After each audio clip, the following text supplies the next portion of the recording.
What's up, everyone? Welcome to episode 35 of Zipline, the official Zipper Interactive podcast. This is the SOCOM 4 launch episode. Yeah! I'm Jeremy Dunham, and since this is your first introduction to us, possibly as new SOCOM 4 customers, we want to go around the room and reintroduce ourselves, everyone. So, as before, I am Jeremy Dunham. I'm the Senior Community Manager here at Zipper Interactive. And I'm Chris Roper. I'm the Community Specialist. And we have a third member of the team now. Yeah, and I'm Keenan Baservi, the Community Associate. That's right. And I'm Travis Steiner, Lead Game Designer. That's right. And one quick note on Keenan. You guys actually might know him from his days on another podcast, the SOCast. Yes. He's a longtime member of the SOCOM community, and he's been working for us now for how long? About 6 months. 6 months. He started in QA, and we found him a valuable resource and actually brought him on board our team within the last couple weeks. Yep. Yeah.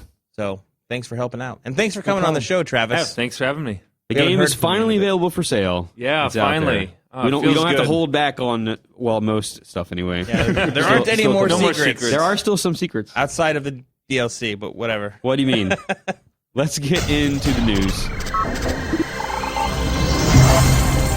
All right, so first up, SOCOM 4 is obviously out this week, as we already talked about. It launched in North America on the 19th, and it's been hitting stores all over the world and every day since. Now, with the game's release, our SOCOM Pro program has also been revealed. Now, what this is your incentive to buy the game new rather than to buy it used. So what happens is you open up the game, there's a code inside, you put that in, and it gets you some special things such as exclusive weapons like the M16 and AK-47 that will be available soon, exclusive leaderboards, exclusive... there might be some maps coming down the line. There will definitely be maps some coming co-op down the line. editions. So there's a lot of things that are coming in the future that aren't there yet. So be on the lookout for those. Now, SOCOM Pro, as a little bit of confusion, is free if you purchase the game new, so you don't need to buy it. If you buy the game used or you borrow from a friend for a while or something and you want access to this content, you can go onto the PlayStation Network or the PlayStation Store and pay $14.99, and then you can activate that for yourself. Just a couple other things on SOCOM Pro. One, what you're going to see immediately from SOCOM Pro in the beginning is the access to custom queues. That's what's going on now. Two, the AK-47 and M16 that Chris mentioned will be coming. And then, finally, about these vouchers. We've seen lots of reports on Twitter and in the forums of people trying to get at the voucher on the back of their instruction booklet the incorrect way. And what we have figured out is that it seems like there's two kinds of printing of the bars, right? Yes. Some that are easy to scratch off and some that are more difficult. Try with all your might, if you have one of those difficult ones, to scratch it off. Because that's what you're meant to do, is you take a coin or a key or whatever and scratch that off. Do not try to pull it off, because then you risk ruining your code. If for some reason that you did do that and you did rip off your code, we talked to Sony about this. I said your best modus operandi after that happening is to call Sony customer support. The number is in the back of the booklet of SOCOM 4. Tell them what happened. Tell them you pulled your code. They're going to ask you for proof of purchase, which is a copy of your receipt, and some kind of proof that you had the game. Outside of that you've destroyed your code. Yeah, just a picture or something. Yeah, something like that. And then they'll replace that code for you. If there's a faster or easier way in the future, we'll let you know. But right now, that's the way you want to do it. And since I'm talking, I might as well take the next news story. We released a patch on day one as a reaction to the feedback from the beta. We told you guys we were going to do this. And we have the full list of patch notes on the website. You can check it out now. But as a quick overview, some of the things that we've added on there automatically were that we've pulled the camera back considerably. It's also given you a wider field of view on top of that. We've made the submachine guns a little bit less effective, both at range and to have a lower overall range. And we've also done a few other things out there that you guys have requested we think will make a big difference. But check that out on the full list on the official blog. The last bit of news I'll mention this week is that we released the official SOCOM 4 soundtrack composed by Barry McCreary. You know him from things like Battlestar Galactica soundtrack and Walking Dead, stuff like that. Terminator. Rest Stop. Yep. And we interviewed him at E3 last year, so you can see that in our little behind the scenes thing from last E3. But anyway, it's on iTunes and the PlayStation Store. It's $9.99 on either case. And on May 10th, you will be able to buy it on CD if that is your flavor. 2-disc special edition, and it has extras. It's expanded. It has extra songs in there. And there's a pretty cool booklet and a foreword written by our own Mary Olson, who's been a guest of the podcast. Awesome. We don't have a price on the physical edition of it yet, but the iTunes and PlayStation Network version are $9.99. Also, and if I may, Keenan, please calm down. You've been interrupting way too much. Sorry. All right, now SOCOM 4 is out, so let's talk about the game. What we did yesterday is put up on Twitter, and we said, hey, what do you guys want to know about the game? We had some people submit some questions. A lot of this stuff was mirrored from the forum, so that works out nicely. So we got a couple things to ask about here. First one, a big thing that a lot of people have been asking about is the party system. When are we going to see it? Why isn't it in the game right now? Yeah, so the reason we don't have it in the game right now is we wanted to make sure to do the party system right. We wanted it to be very easy for you to group up with both friends and clanmates, and in looking at it, we want a little more time to really polish it up. So it will be coming soon, and I know it's something that our fans have been looking for, and it will definitely make it very easy for you to group up with your friends online. As a quick aside, and we've mentioned this before, but this wasn't something that we, at the last second, said, oh, we need a party system. This was something that was working for a while, and then right at the very tail end of development, we said, we need to change a couple things for various reasons that we won't go into, but we need to fix a couple things, and then that made us delay the rollout of it. And so now it's in the coming sooner than later phase. Yeah, the whole philosophy is to make sure that the first time you see it, it's done right and not, hey, here it is, and the form that we would not prefer. Exactly. We didn't want to, ship with something that wasn't, I guess, to the quality level we were looking for. So, again, in evaluating it, it wasn't as, I guess, intuitive and quick to use as we wanted it to be. So we actually went back, reevaluated it, and actually redesigned the way it works. And so, again, it's very intuitive to use. And it is the focus of our next major patch. That patch number may be 103, maybe 104. Depends on whether or not we, the rollout and the QA approval process. But it will be in the 103, 104 area. And so don't expect it to take too long before you see it.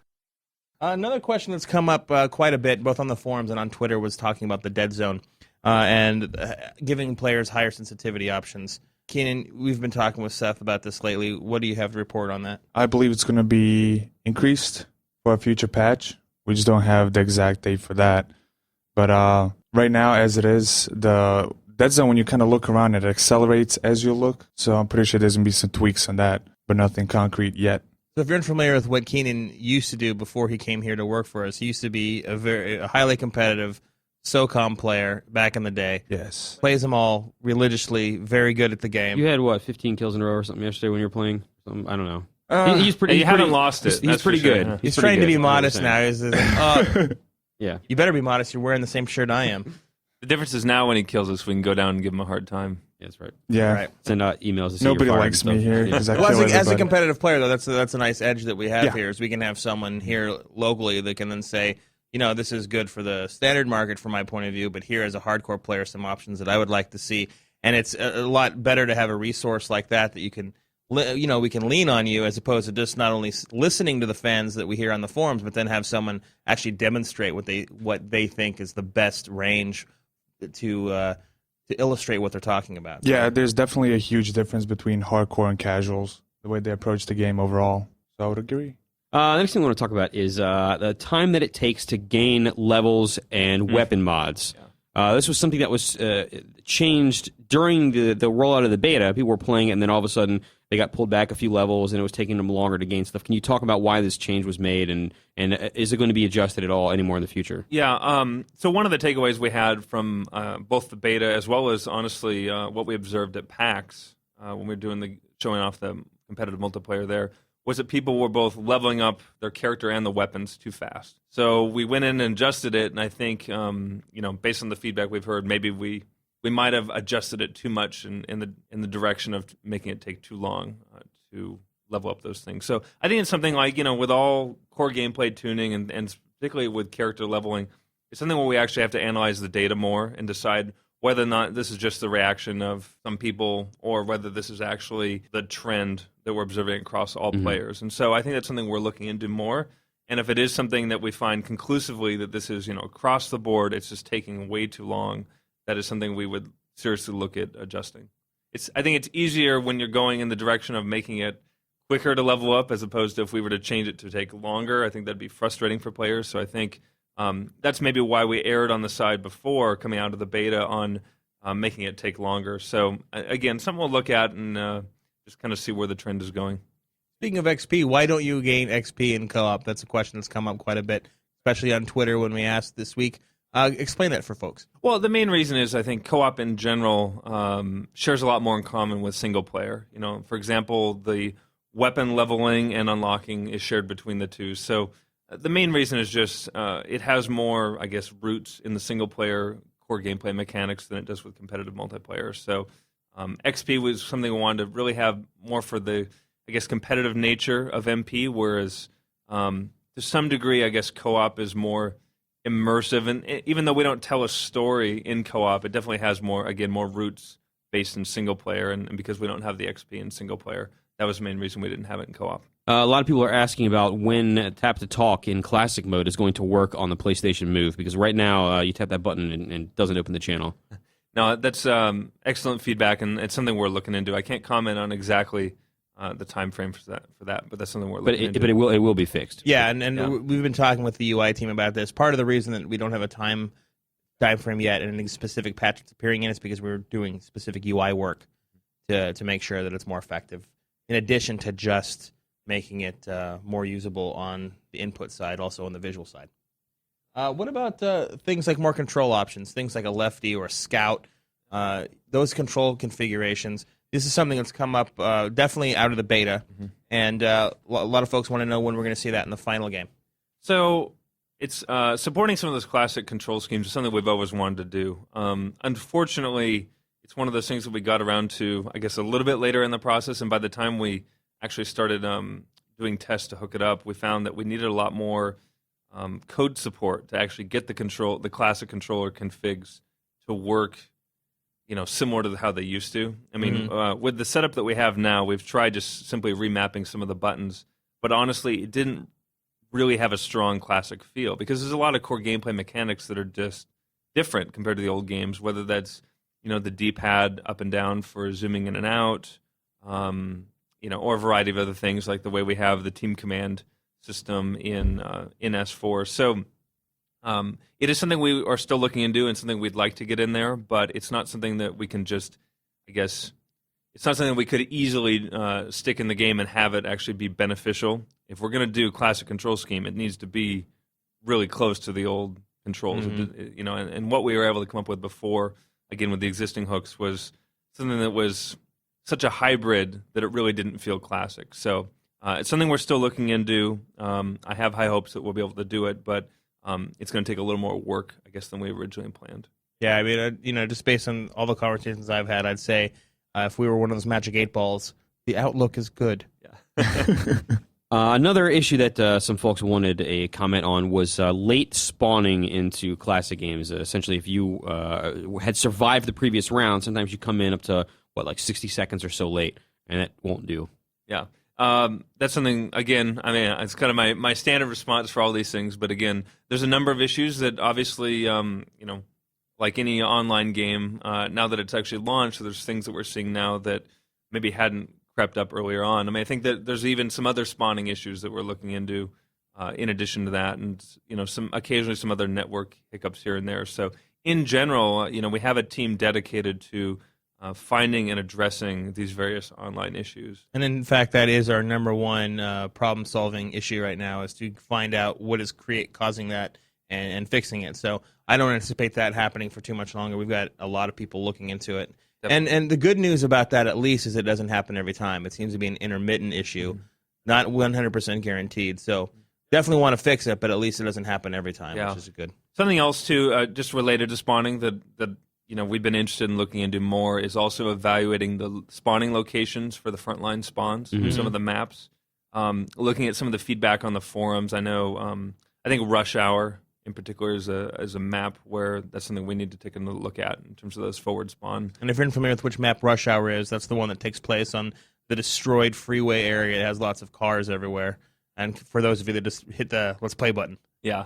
I think what we found is that, in some cases, the frontline spawns on that map can turn it into a little bit more of a chaotic match than we'd want. I think it's actually a really good map, but I think it does need a little bit of spawn tweaking. So that's something we're going to be looking at across all the maps as well to make sure that A, we have enough frontline spawns, and B, that they're actually in good locations and that the mechanics are all working as we want it to. Another question we're getting a lot lately is, what about multi-map games? Chris, can you go into detail about what exactly, multi-map games, what does that mean? Yeah, so historically people want to play best 2 out of 3, where you'll actually change maps 3 times, right? And what's happening now is that people are only playing on one map, and what is the update on this? If and when are we going to see it? Yeah.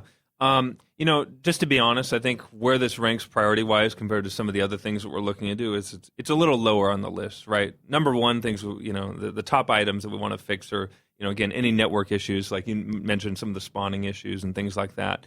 Those are really the most critical things. And then, obviously, core gameplay suggestions and iterations that we get that are, again, across the board, whether that's the weapon leveling or camera fixes, things like that. So this is something, I think this is a good feedback. It's something we'd like to see as well. But honestly, compared to some of these other more top-tier issues, I would prioritize it a little bit lower. So it's not something that, compared to these other things that we would see for a while, if it is something at all that we're able to add on. Now, 2 other additions that we're making in the near future. I know it's not on our list of questions, but it does come up a lot. It's worth mentioning to let people know that we're addressing it. Is it in our next patch, we are going to have the center dot via popular demand added to the reticle, so that when people are out there shooting, you are going to get that center dot in your reticle. And also the camera collision. We've definitely recognized we've had some camera collision issues, even after we've pulled it back and we did some streamlining of the system from the beta. Keenan, you've been messing with this a lot lately, especially this week. Yeah. Tell us about the changes that have been made, what you've experienced, what you've seen. We've all seen it, but you've probably been played with it more than any of us. So talk about the new changes. Well, in terms of the reticle, obviously there's a dot there. I think there might be a slight cosmetic change to the actual reticle. It makes a huge improvement. We already improved the accuracy where the first few shots go, where the dot is at right now. So it's a completely different feeling. It kind of encourages you to shoot more from the hip, because there's a dot and you're kind of concentrating on that. So it's kind of more like classic SOCOMs, where you kind of influence to shoot from the hip and concentrate on a dot, which is a completely different feeling from just having the reticle, bloom, if you will, up and down and kind of randomly spray at times. And how about the camera? Tell us about how the camera feels and how it reacts differently compared to what people are seeing now. Well, my first issue with the camera, I guess with everybody else, is the collision issues. Is basically when you run around objects, the camera pretty much zooms in right off the bat, and sometimes it blocks, one side of your screen. Right now, we've definitely fixed a lot of those collision issues. We've moved the camera above the head rather than sitting parrot view on the shoulder. Yeah, and above the head is one of those moves that's from previous SOCOM games. It's kind of tricky because it's a different type of game in a way, but it's definitely more improved, less collision, and the camera's above the head, so it should definitely be a lot better. And how does it, through your experience messing with it, how did you feel that it reacts now in the version that's coming out in our next patch? How do you feel that it reacts when doing something like prone next to a wall, or if you're in the corner with your back to the wall? How does it react? Can you describe it for folks? Yeah. So if you guys notice, sometimes when you're in a corner and you're kind of walking out of the corner, the camera zooms out, or as it zooms in. There's a delay. There's a 3-second delay before the camera actually snaps where it's supposed to be at a third-person perspective. Right now, I think the time is kind of shortened up. So when you move out of those tight corners, the camera will snap back in a third-person view. It's not as jarring either. It's a lot smoother. Yeah, it's smoother and faster. Before it was just slower. You walk away from an object and you still won't be able to probably see a lot of things around you. So as our resident competitive player who has a crazy KDR that I will never touch, how do you think that it'll rate with our fans? I think it'll be great. Definitely a big step forward in terms of the camera and reticle. Now, as we've been saying all along, SOCOM 4 is out this week. So, Travis, you've been doing a lot of traveling recently to go to press events and meet a lot of new folks and kind of pitch the game around. Can you talk about some of those events? Where have you been? What has the reaction been like? Any cool stories from the road? Yeah, I kind of thought when we'd go gold and finish this game up, we'd get a break, but we've been going full speed ahead ever since. Let's see. The first one that comes to mind that was a community-focused event was PAX East. That was a lot of fun. Let's see, it was myself, Kevin Schmidt, the multiplayer designer, Ryan Feggi, our weapons designer, and Cade Myers, multiplayer producer. And Christina Cheng from Sony. And Christina Cheng from Sony. We went out there and showed off competitive multiplayer, and it was interesting. It's kind of sad, actually. We have PAX here in Seattle and right in our own backyard, and I've actually never made it. I've always been so busy, with one game or another. So this was actually the first PAX I had been to, so I wasn't really sure what to expect. But it was great. We had a really cool booth set up. I think we had 8 different stations to play on, and we'd just cycle through between standard and classic through the day, give people a chance to play different maps, different game modes. And we premiered a couple of maps at the show, too. Yeah, I think, I don't, offhand, let's see, I think we showed Von Hein there and Collision, yeah. and Bailout, I think. Yeah, actually, most of the maps, I think, at one point or another got some play time. So, it was great. We had a steady flow of players the whole time, and actually what was really neat is we had a lot of people that just kept coming back to play the game again and again, which was great. I remember at least a handful of people that came back over 10 times to play, so that was really neat. And then at the end of the event, we had a tournament, which was really cool. We did different teams of 8 got to play in a tournament, and then for the final, we only had 4 trophies at the end. So what we did is we took the final team that made it to the end and split them up and did a 4-on-4 match. And then after that, after we handed out the trophies, we actually did a match where we had the 4 developers versus the 4 winning team. Did we win? It ended in a tie. Why did it end in a tie? What happened? There was a stalemate at the end. Yeah, a little bit of camping, a little hiding. On whose part? Did you camp or was it them? I don't want to point any fingers, but it was a very tough match that ended in the best way possible, I think, which was great. So that was in Boston.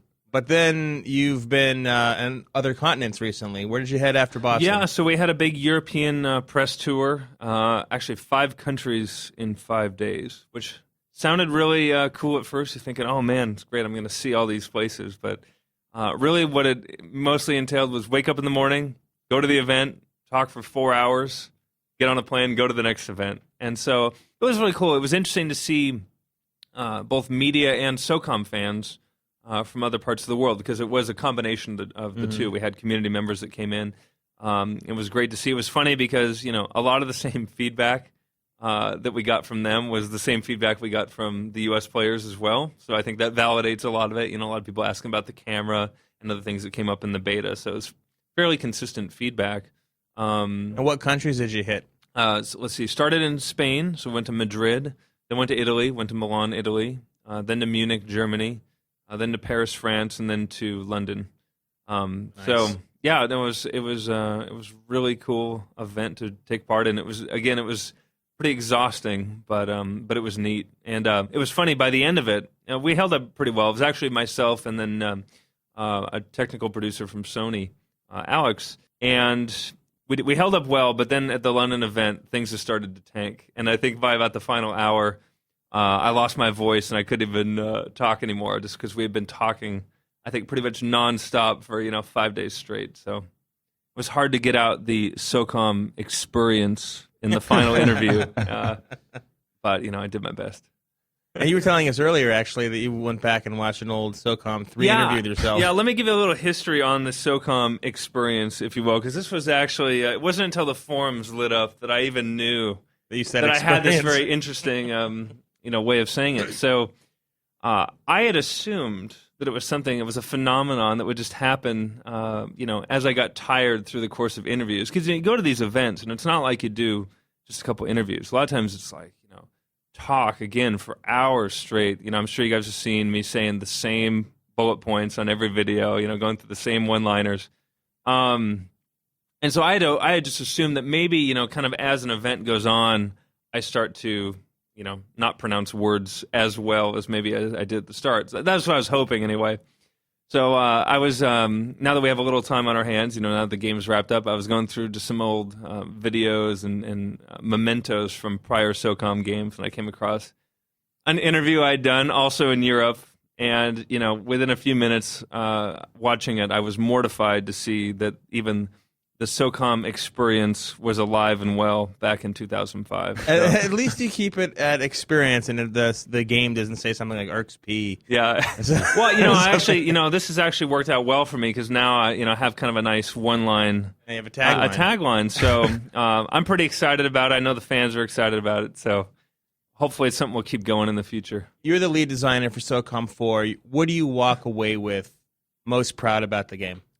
Most proud about the game. Well, I think I've mentioned this in interviews, but it was a really big game to build, and I think we're proud to have developed full single player, co-op, and competitive multiplayer. And I think in particular, the co-op stands out in my mind as being one of the elements that I think was the most fun to work on. Mainly because even though I helped out on SOCOM CA, I didn't have a chance to really work on the co-op much in that title. Whereas SOCOM 4, it was something that was, had an opportunity to focus on a little bit more. So I think, in particular, I'm very proud of what we were able to accomplish there. But, again, with the game as a whole. And big props to Blaine Higdon, who was also a very integral part of designing the co-op. Yeah, Blaine became the guy that spearheaded the co-op effort once we really had an opportunity to focus on that part of the game. So and definitely the co-op designers and the engineers that worked on it. Great team of people help bring that together, but that was just something that was new and interesting for a lot of us.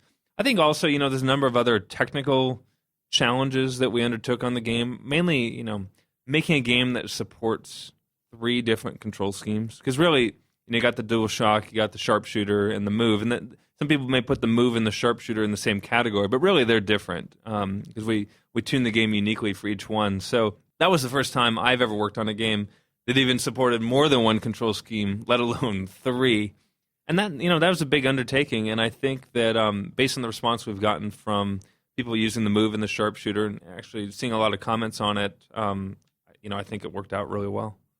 What are looking back over the development of the game? What are some major standout moments for you? Do you have any good stories? That's something that happened along the way. A lot of good stories. When we started out, because we were developing the game from scratch, essentially, from a code standpoint, we didn't actually have a game up and running for a little while we were building it. So we would do little prototypes in Flash.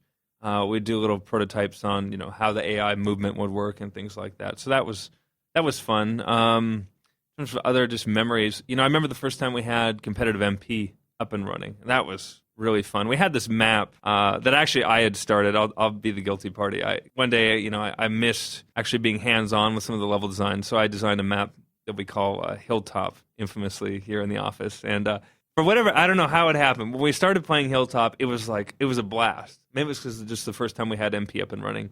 But over time, something happened. Either the style of the game changed or the map changed. But Hilltop slowly became less and less fun. And we'd keep putting more resources on it to try and fix it and make it work. And it just kept getting worse. And until finally we just had to make the decision, you know what, that map just maybe isn't meant to be. And so, maybe in the future we'll bust it out for old time's sake. But that was just kind of a funny memory just because that map just gave us so much trouble. I don't know what happened. And it also ties into the commentary that we had in our map fly-through post. We had a lot of reactions after that when we said that there was a map that was the first one worked on that never made the cut, and that's the one that we were referring to. Mm-hmm. Yeah, but oddly enough, it was really fun when we first started playing. But that was probably just some excitement about just having multiplayer in general up and running. So definitely those are fun memories, and I think a few of the other, one other thing I might mention is just some of the time we had at the mocap sessions was really interesting. Just having a chance to actually meet the actors and actress who were partaking in the game, and in some cases we were short-staffed on a few of the motion capture actors, so we actually had a few members of the development team actually suit up and play some of these parts. So who did it? Let's see, our cinematics producer Chad Lowe did a number of the Schweitzer scenes. I thought you were going to say he played 45. No, we thought about it, but and then I played actually Wells for a few of the scenes, and actually did a death scene, which took a number of takes to get right. I was just screwing it up every time. One time I even fell off the mat. It's the scene near the end of the game in Countdown, where they pull up in the Jeep and Schweitzer pulls out the sidearm, shoots the guy. So I'm the guy that got killed, and Chad was the guy that got to shoot me. And so I can't tell you how many takes we did on that. And then, the other good one was getting into the taxi cab at the end of the first mission. We had to make a prop to kind of simulate, the size of a taxi cab. So they had all these. We were down at Sony San Diego, and we had all these different objects in the room that we kind of pieced together to make into a cab. But it was really rickety. The thing was totally unstable. And so every time we'd get into the cab, with a sense of urgency, the whole set would just collapse, and I ended up falling back into Ops Commander's lap, and it was a real mess. I was actually hoping we had a few outtakes from that, but they haven't surfaced, and maybe that's actually for the best. So anyway, those are kind of a bunch of the fun memories. I'm sure other people have good stories, but overall, working on a game for that duration of time, you definitely come up with some good memories and good stories. I had a quick question for Travis. As a lead designer, you oversee the whole project, I'm assuming? Well, building games is a team effort. So we have a team of people we call the core leads, who are basically, have a lead designer, game director, producer, lead artist, lead engineer. So, and then beyond that, we have strike team leads, who, if you can imagine the team being divided into various strike teams that are focused on an area. So we have like the networking strike team or the AI strike team. Within those, we have a strike team lead and then various team members, engineers, artists, designers. So that's kind of the general structure of just the team in general. And then, above the team structure, we have, directors in the company. So my job was to oversee, again, the design of the game and then the designers working on the game. And we had various designers scattered throughout those strike teams. So let me ask you this. The game is out. We know that there's going to be some add-ons coming for SOCOM Pro members. Mm-hmm. We've also said that we're going to be working on DLC outside of SOCOM Pro. A lot of people have been asking us over and over again, what exactly can we expect to see in this DLC? We can't make any announcements yet, but we can definitely tell you. Go ahead. Well, I can tell you what. Go ahead. Tell them what you want to tell them. I can't give any specifics, but what I can tell you is that, a little before we finished the game, we kind of came up with a list of things that we would have liked to have seen in the game that maybe would be good additions for later on. In many cases, I think this coincides with a lot of the community feedback. So just to name a couple things of interest, again, I can't make any promises because, every time we do that, you never know what can happen. But I can say some of the things of interest would be, number one, small maps, more small maps. I think we had a couple that we shipped with. I think we could use more, particularly more 8-on-8 or even less size maps. So that is something that is of particular interest because, again, we have Collision, we have Outpost, I think, are really the two small maps. The smallest, yeah. And, you can throw Abandon in there to some degree, but I think having more, particularly for the 8-on-8 matches, would be a good thing. So that's one thing I would mention. Speaking of Abandoned, another thing you could mention would be the fact that maybe classic maps could make a return. Yeah, definitely a possibility, both classic maps. And I've heard a number of people out there interested in this game mode, a few game modes from older games. And so it might be interesting to see some couple game modes. Maybe some things make return return from the past. Yeah, I don't know necessarily, I can't comment on what those may or may not be, but that would be something we would like to see as well. Travis is doing what we're calling verbal winking right now. Yeah. I'll tell you, I'm pretty excited about it. So yeah. What else? I think I mentioned before about how much fun co-op was. I think in some ways as developers we underestimated co-op in some ways, like just how great it would turn out. Not that we had our doubts, but I think it surpassed our expectations, both in just the overall quality and the overall reception it's gotten. So I think based on that, it would be a natural fit to expand the content of co-op. Well, to wrap up the show, I guess, is there anything, Travis, that you wanted to talk about for the development of SOCOM 4? I mean, it's out now, right? Yeah, so this is kind of your... And I assume you're going to take some time off now that it's out. I hope so. Like I said, I've been out of the office a lot lately, but it hasn't exactly, been a break. But it's been a lot of fun. I think the same is said from a lot of the team. You'd think a lot of people would have just kind of dialed it in and went into autopilot after the game launch, but actually people were working really hard to continue to support the title, get things fixed, and go out there and promote the game. And it wasn't just me; other people have been partaking in it as well. Kevin was down in Mexico City at actually an event awesome that paintball course. Really cool, man. I wanted to go on that one. And then other events as well that people have been supporting. Christian went down. Our lead level designer went down for a great live stream, interview / playtest yesterday, and then we did an event at GameStop. So I think the main message is the team isn't really resting all that hard right now. We're still pushing ahead, trying to deliver the best quality game and continue to support it that we can. And so that's really important to us. But at the same time, yeah, it's definitely getting close time for a break for a lot of people. So some rest is much needed, and definitely looking forward to it. And we look forward, to we've been playing the game a long time. I wouldn't be lying if the first part of the rest. I'd be lying if I said the first thing I want to do is necessarily load up the game and play another 20 hours right away. But it is something actually we're looking forward to. And something we have been doing, maybe ramping into it at somewhat a slow pace, but getting online and really transitioning to consumer/fan and being able to play the game just to have fun as opposed to trying to build something. And one last thing before we go, any parting messages that you have for the fans out there outside of what we're doing, any message you want to give them? I hope that some of the things we've changed or added to the game since the beta are a reflection that we do hear the community. I know that that's always a hot topic of whether or not the team is actually listening. And all teams and all developers, really. Yeah, absolutely. We, as a development team, definitely have listened to the feedback, and that's why we've made the changes to the camera, to some of the weapon accuracy, the center dot coming in the reticle. So please, continue to give feedback, and we'll continue to listen to it. We can't promise that we'll enact on all of it. Definitely things have different impacts to either the team or the game as a whole. But like I mentioned before with the leveling progression, it's really about the trend, right? Like what is, we know we have some great, vocal guys in the community, but we also need to look at, the stats of all players, including those that aren't on the forums, because we want to look at the entire player base. What is the trend of what people are seeing?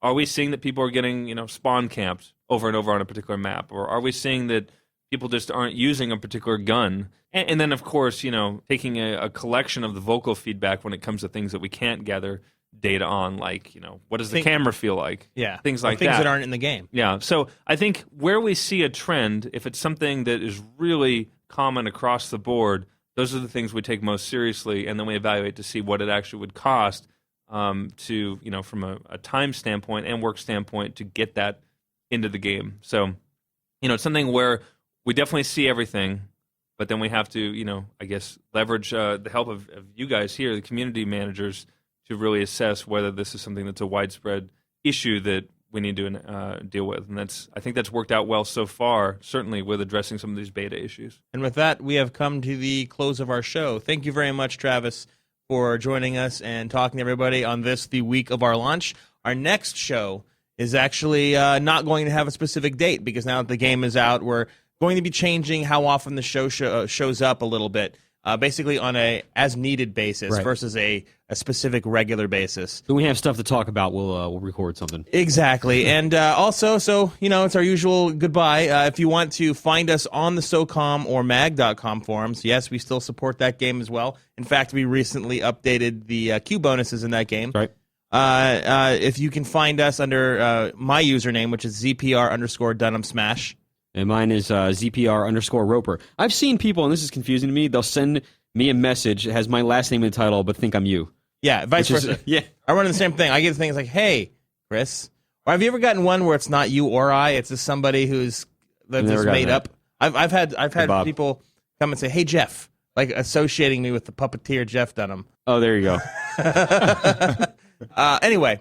And you can possibly find me in the future as ZPR_HTK. That's right. So, yeah. So you can find us, as always, on your favorite networking sites, such as Twitter. You can find us there under twitter.com/Zipper. And if you go to Facebook, you can search for SOCOM or Zipper Interactive. And if you want to send us any email about any subject, it could be about the game, could be about the community, could be about ideas that you have, whatever you want. Send us an email at zipline@zipperint.com. And with that, that's the end of the show. Travis, again, thank you for coming on. And we will see you guys the next time that we record something. Enjoy the game, everyone. See you. Thanks.